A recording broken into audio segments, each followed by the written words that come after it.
Buenas tardes, chicos y chicas de la trinchera. Bienvenidos a un episodio más. Este es el cuarto de la segunda temporada.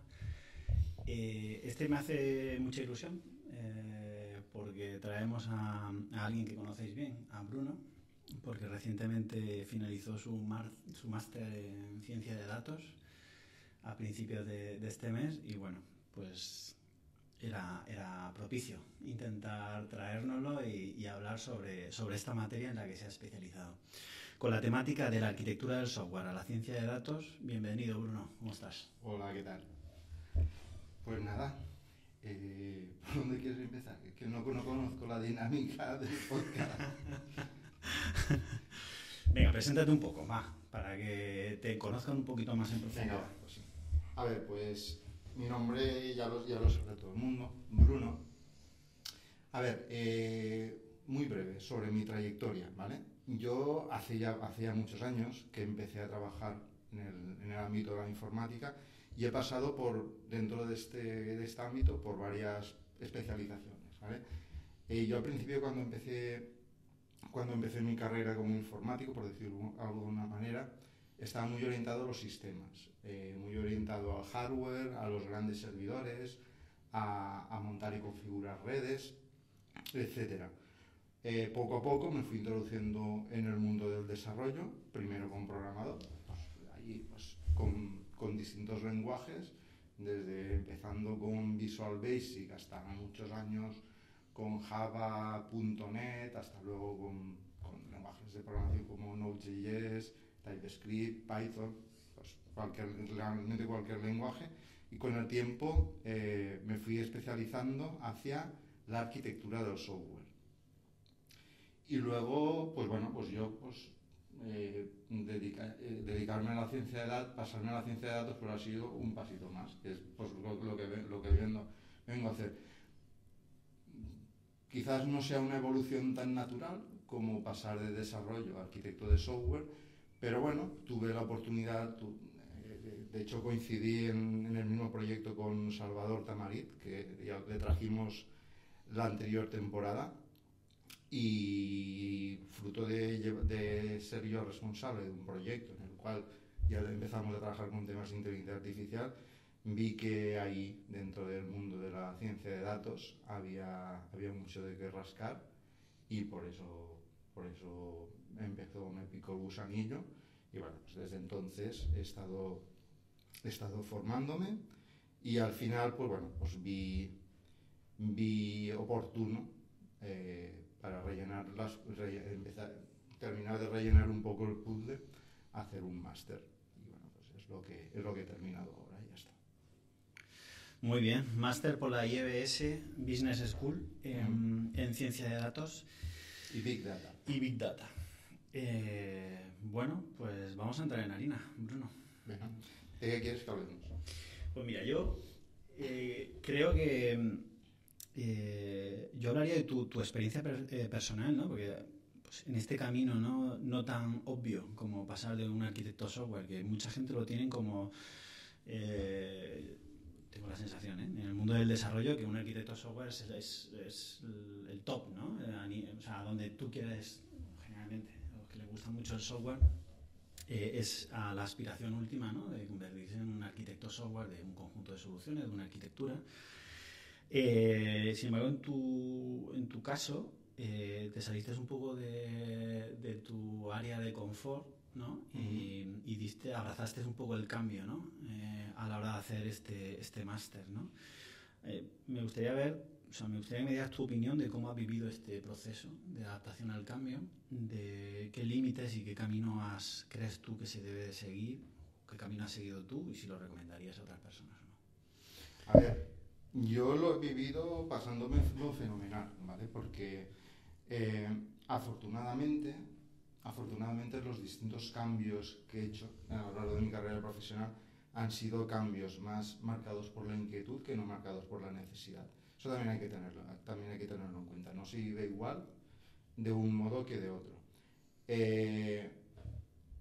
Las distintas especialidades por las que he pasado, me hubiera podido pasar toda una vida en la misma especialidad. Una persona dedicándose a sistemas tiene una trayectoria que luego puede derivar en temas, por ejemplo, en donde trabajaba yo, me hubiera podido derivar perfectamente en temas de ciberseguridad, que hubiera sido un camino natural. Como desarrollador puedes estar toda tu vida y no llegar a un tope como programador. De hecho, te voy a decir que sí que es cierto que hay muchos programadores que aspiran a ser arquitectos como el siguiente paso, pero yo te digo que la carrera profesional de arquitecto y de programador son diferentes y no todos los programadores tienen lo necesario para ser arquitectos. Por mucha experiencia que tengan, pueden ser los mejores programadores del mundo, pero no pueden ser buenos arquitectos. Entonces, ser arquitecto es un cambio de especialidad. Como arquitecto también puedes estar toda la vida como arquitecto, nunca terminas de aprender todo lo necesario. Pero ahí yo sí que vi que el tema de la ciencia de datos, siempre he ido buscando cosas que me llenaran, ¿vale? Yo siempre he tenido la sensación de que haciendo lo que hacía tenía mucho camino por andar, que yo siempre he creído que ignoraba más de lo que sabía en todo momento, pero cuando he decidido andar un camino diferente era porque decía, ostras, que esto me hace adquirir habilidades nuevas. En el caso de la ciencia de datos, yo creo que se le puede sacar mucho provecho incluso en la vida diaria, ¿vale? Al final el científico de datos es un rol muy cercano a la vida real, muy cercano a un negocio. No es un rol tan cercano a la tecnología como los otros roles que he seguido, aunque es una cosa un poco extraña, porque es un rol que, aunque sí que es un rol de negocio, es un rol que necesita muchos fundamentos técnicos, muchísimos, porque no puede hacer su trabajo sin unos sólidos fundamentos técnicos. Pero luego la vocación de negocio y la vocación de obtener resultados, pues no la puedes dejar para ser científico de datos. Entonces, esa capacidad de intentar dar respuesta a cualquier problema que se te ocurra de una forma objetiva y científica, porque cuando le metemos la palabra científico de datos, eso lo diferencia al ingeniero de datos, al analista de datos, pero que no es algo que tú te lo pones en LinkedIn y ya está. Sí, no.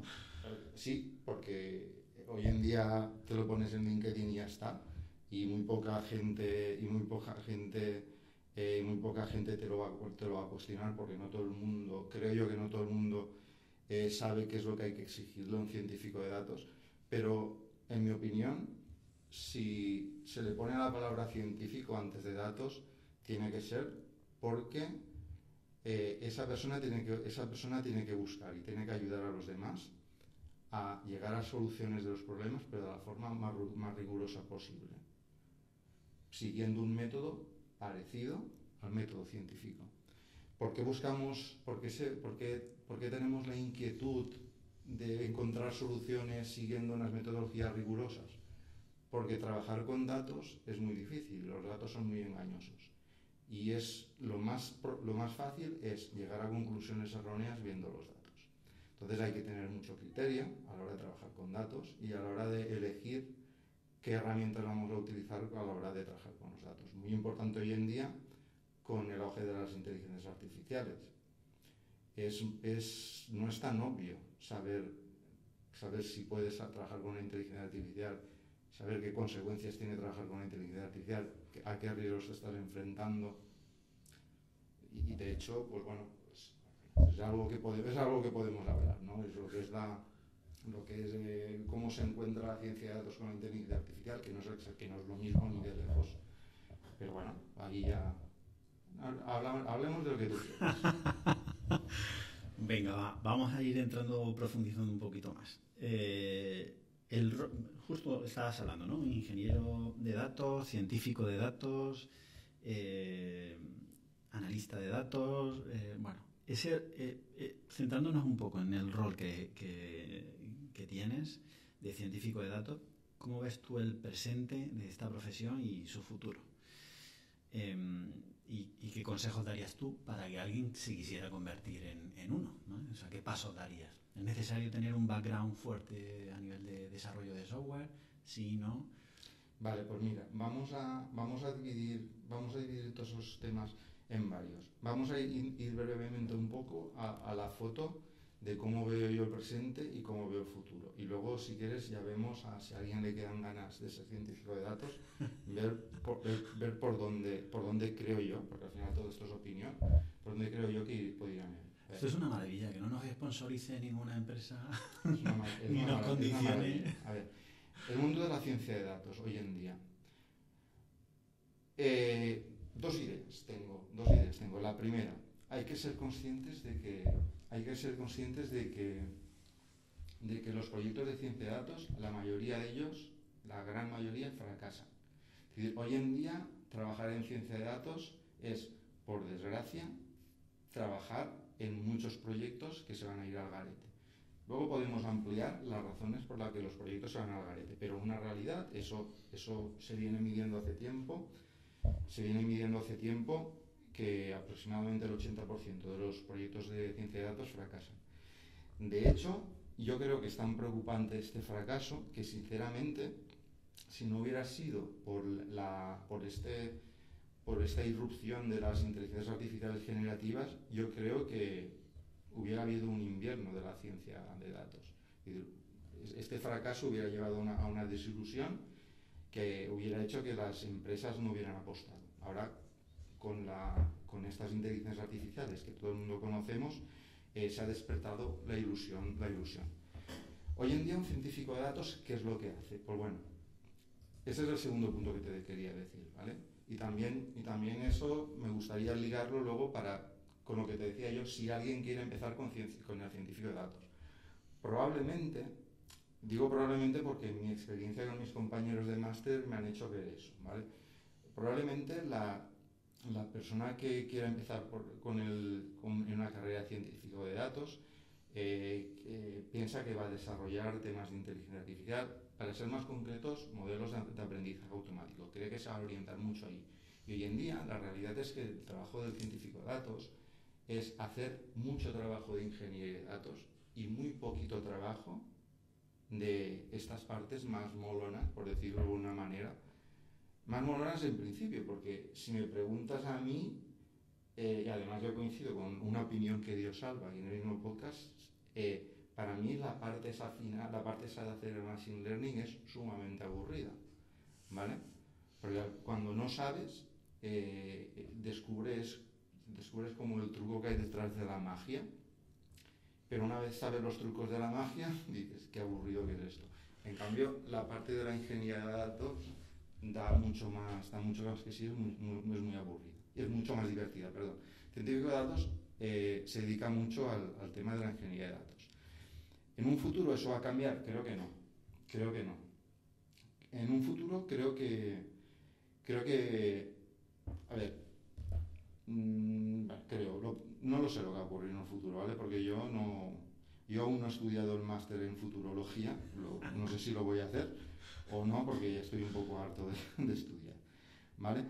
Pero si nos vamos a inventar lo que va a ocurrir en el futuro, a ver, yo creo que en el futuro va a haber un auge de empresas que buscarán hacerse sus propios modelos de inteligencia artificial más sencillitos que los que hay. Te voy a explicar por qué. Todas las empresas que hay detrás de los productos de inteligencia artificial que tenemos hoy en día, punto 1, todas pierden dinero. Punto 2, están bajo la lupa de los legisladores, que los legisladores están haciendo la pregunta, oye, esos modelos de lenguaje o esos modelos de generación de imágenes han estado entrenados con datos legales para los que la empresa de verdad o han estado entrenados con datos que tenían copyright y se están saltando la ley de alguna manera, ¿vale?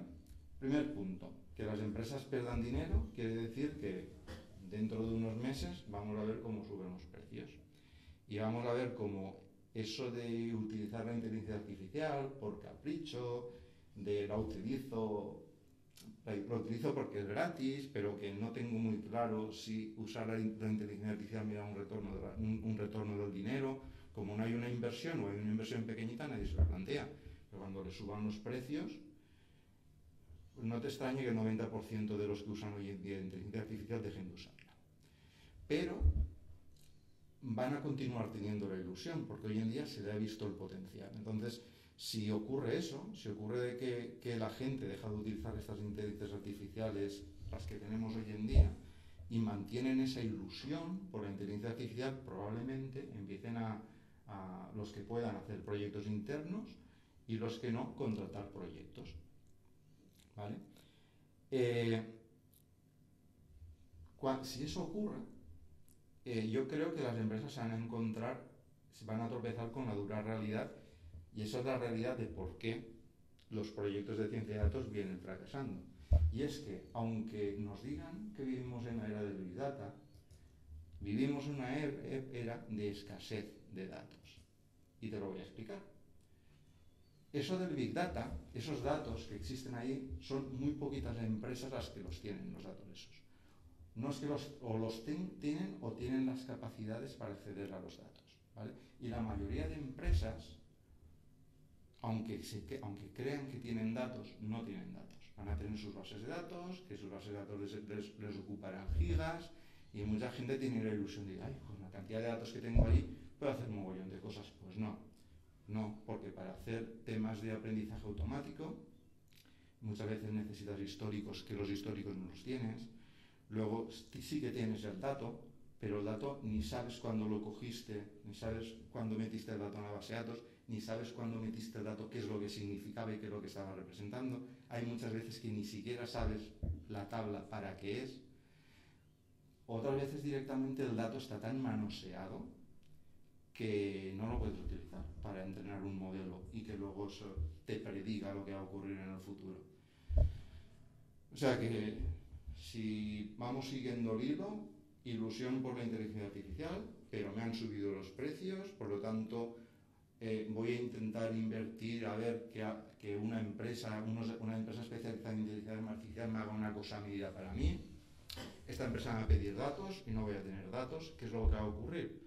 Pues yo creo que lo natural sería que hubiera una demanda en temas de arquitectura de datos. Es decir, cuando hablo de arquitectura de datos, hablo de que las empresas apuesten en la construcción de repositorios tipo Data Lake o tipo Data Lakehouse, y luego creo que también va a haber una gran demanda en todo lo que es el área del gobierno del dato. Con gobierno del dato me refiero a tener catalogados los datos que tienes y saber localizar el dato que necesitas en el momento que lo vas a necesitar, tener medida cuál es la calidad del dato, tener controlado quién puede acceder a los datos y todo lo que necesitas para que haya una protección de datos allí y poder dar respuesta a la ley. Cuando alguien te diga, oye, que quiero que me des todos los datos que tú tienes sobre mí, esa plataforma de gobierno de datos tiene que ser capaz de hacer eso y todas estas cosas.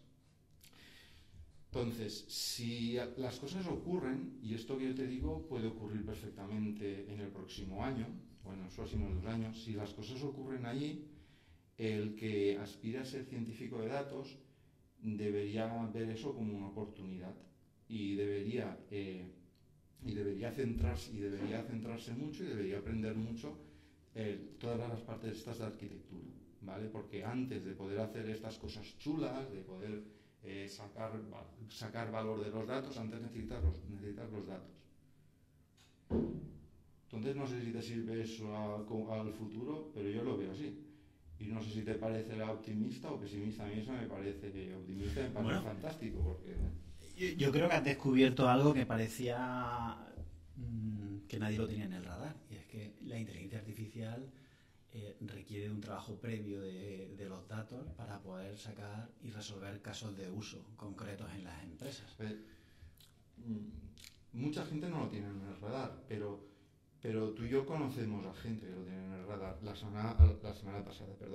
temporada pasada tuvimos aquí a Germán Sanchís, y Germán hace una labor de divulgación muy importante precisamente en estos temas. Es decir, todo esto que yo te digo, y bien, ahí es como el cambio climático. Todo esto que te digo, hay gente que lo viene anunciando. La parte relativa a las inteligencias artificiales, pues las inteligencias artificiales generativas han aparecido hace poco tiempo, y lo que te digo yo de que están perdiendo dinero, pues mira, salió esta semana pasada el caso de Microsoft con ChatGPT. No, perdón, Microsoft con Copilot. Vale, entonces, pues bueno, pues se va diciendo estas cosas. ¿Qué es lo que pasa? Lo que pasa es que estas cosas las decimos los tequis, los frikis, por decirlo de algún modo, y esos perfiles de negocio muchas veces, o a esos perfiles a los comités de dirección de las empresas, a los consejos de administración de las empresas, a los comités de dirección, normalmente estos mensajes no suelen llegar, que es donde se toman las decisiones. Con lo cual, otra cosa que probablemente veamos, más que probablemente veamos, te lo voy a decir de otra manera. Otra cosa que deberíamos ver para dejar de fracasar tanto en la ciencia de datos es a más científicos de datos en los consejos de administración, a los científicos de datos en los comités de dirección, asesorando, porque hay unas inquietudes, hay unas cositas que se huele el experto en estas cosas, que es que las otras personas no se las huelen. Y lo que ocurrirá dentro de unos años, la gente muy técnica es que se lo está oliendo a día de hoy. Y en los pasillos se comenta. Me lo has dejado al pie, o sea, me lo has dejado botando. Tú ya sabes que tengo ciertas manías recurrentes en el podcast. Una de ellas es mezclar cosas. Entonces, a mí me gusta saber... Tienes fama en los gatitos de Valencia de tus mezclas, ¿eh? ¿Vas por ahí o vas por otro sitio? Exactamente por ahí, pero hay una mezcla que es, científico de datos, ¿con qué profesiones crees que puede hacer una buena mezcla? O sea, ¿dónde crees tú que puede aportar mucho valor un científico de datos en otras profesiones? Has comentado el tema de un comité de dirección, ¿no? Vale, a ver, puede aportar mucho valor. Puede aportar mucho valor si el científico, siempre que el científico de datos, aunque siempre es el que el científico de datos se centre en esa vocación al negocio, puede aportar valor ahí en muchos sitios. Prácticamente lo puedes poner al lado de cualquier profesión y le puede aportar el valor, ¿vale? Cualquier profesión que tenga que en algún momento tomar decisiones muy difíciles no, decisiones de muy impacto, y haya un interés en que esa decisión sea lo más rigurosa posible, ¿vale? ¿Qué puede aportar el científico de datos allí? El científico de datos allí puede aportarle la visión, es decir, puede decirle cuál es la historia real que están contando los datos, y puede decirle con estos datos qué es lo que puedes predecir y qué es lo que no puedes predecir. Y luego también puede hacer otra cosa. Si tú quieres predecir esto, vas a necesitar ir recogiendo en esos data lakes que te decía yo, vas a ir recogiendo estos datos, porque para predecir esto necesitas esto otro. Puede asesorar así. ¿Qué profesiones pueden necesitar un perfil que le dé rigor a los datos? Prácticamente todas las profesiones, aunque también te digo yo que sin volvernos locos. A la hora de tomar las decisiones, no todas las decisiones se deben tomar con el mismo rigor. De hecho, tú sabes que hay mucha gente que ha hablado sobre tomas de decisiones, gente como por ejemplo Jeff Bezos, y hay mucha gente que sostiene que hay ciertas decisiones que la mejor manera de tomarlas es lanzando una moneda al aire. Es decir, no todas las decisiones son iguales de importantes y no todo requiere un método riguroso para tomar la decisión. Luego hay otras profesiones en donde, mira, por ejemplo, te voy a poner un ejemplo de una profesión muy importante, la profesión en ventas, el vendedor, ¿vale? El vendedor es un tipo de profesión en donde le puedes poner un científico de datos al lado que aporte, sí, claro, puede aportar en cualquiera, pero la aportación que va a hacer el científico de datos en comparación con las habilidades propias del vendedor va a ser muy pequeñita. Es decir, si quieres mejorar tu equipo de venta, te va a salir más rentable tener mejores vendedores que no meterle un científico de datos, porque hay ciertas profesiones en donde no hay que volverse tan loco midiendo y analizando, porque eso no va por ahí. Si estuviéramos hablando de marketing, probablemente sí que ahí el científico de datos en un área de marketing aportaría más, pero en ventas probablemente no. En ventas lo que tienes que hacer es el buen vendedor con su buen hacer y ya está, y dejarte de sofisticaciones. Claro, el científico de datos también podría aportar el criterio. De hecho, el científico de datos también tendría que decir cuándo tienes que utilizar sofisticación y cuándo no. Cuándo te merece la pena utilizar un modelo muy sofisticado, estadístico, para averiguar estas cosas, o cuando mira, déjate que el factor que la ganancia no está ahí. La ganancia no está en los datos, la ganancia está en el otro sitio. Aunque seamos científicos de datos, tenemos que tener esa honestidad y no nos tenemos que enamorar de los datos. Muy interesante, Bruno. Pues, macho, hemos ya entrado en la recta final del podcast. ¿Ya nos vamos? ¿O qué? No, todavía no. Aún te queda desembuchar tus referencias. Algunas referencias que tengas ahí en tu notebook o en donde quieras. ¿Puede ser algún libro? ¿O eso de los libros ya no me deja? A ti, igual que a Javier Garzás, sé que os gustan los libros. O sea que yo no esperaba menos. Un libro tiene que haber. Pues mira, de libros voy a recomendar uno que es muy cortito. Es muy cortito y es muy poco denso. Dale. Es uno que se llama Piensa Claro, de Kiko Llaneras.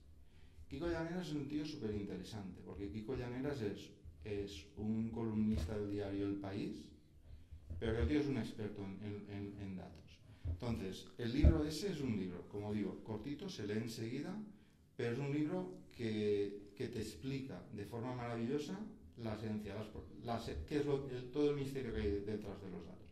¿Por qué tienes que ir con cuidado con los datos? Lo malos que somos los seres humanos cuando nos enfrentamos a los datos si no tenemos un método detrás al que cogernos y que nos encarrile bien, y el por qué los seres humanos somos malos y todo eso. De técnico no tiene nada, pero sí que tiene mucho de introducción. Luego, podcast. ¿Te puedo recomendar algún podcast? Estando en el mundo moderno. No esperaba menos. Vale, pues mira. Interfaces de futuro. Ese es un podcast de precisamente el amigo Germán, del que hablábamos antes. Lo conozco. De Stealing. Muy interesante porque eso que decía antes, que hay gente que, igual que como pasaba con el cambio climático, que lo que va a ocurrir dentro de unos años ya te lo están avisando hoy, ese es el podcast. Ese es el podcast en el cual te puedes enterar de la cruda vida, de qué es lo que pasa con los proyectos de ciencia de datos hoy en día, ¿vale? Y la última referencia, porque normalmente son 3, ¿no? Sí. Pues mira, te voy a recomendar otro podcast. En este caso es un podcast que se llama Coffee Break. Y este podcast es de ciencia. Coffee Break analizan la actualidad científica, creo que es semanal, creo que es un episodio semanal, ¿vale?